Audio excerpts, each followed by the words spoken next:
news item today that might be, let's say, the start of some financial warfare, because China says that for all its government enterprises, it will no longer guarantee that it will honor the derivatives contracts that they're involved in, and that can be for oil, for food, for anything with which they have derivative contracts.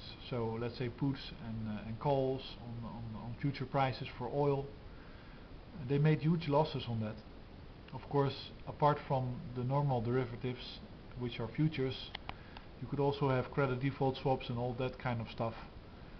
And a lot of them have basically been kind of gambling by the issuing bank. So a bank would issue a credit default swap for the default of a company, and not basically keep enough money in their own account to pay out once that derivative would come to fruition, once the event that was insured by these derivatives would happen. And these credit default swap type of derivatives are really a burden on the world economy right now, because they are a virtual loss that is on the books of the banks, and it's many times the world GDP or the world value. I'm not sure anymore, because I made a video about it earlier where I called for a force majeure on all derivatives which have a specific contract which allows governments to write a law that would annul all these contracts. And of course, with insurance, it's not a problem, because if you have a car insurance and you stop the insurance today, then of course you won't get money if you crash tomorrow.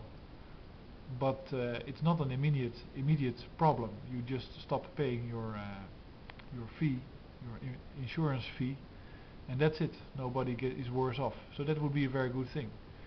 And the same goes for futures, of course. If you have a contract that you can buy for a certain price or sell for a certain price in the future, as long as you don't go trading, if you don't expect to speculate with that, it's not a problem. And that's exactly what China wants to get rid of. They want to get rid of the speculation in the market. They want to have a real economy where things are bought and sold because they are being produced or used, and no other reason, not to drive up the price or to make markets for financial institutions.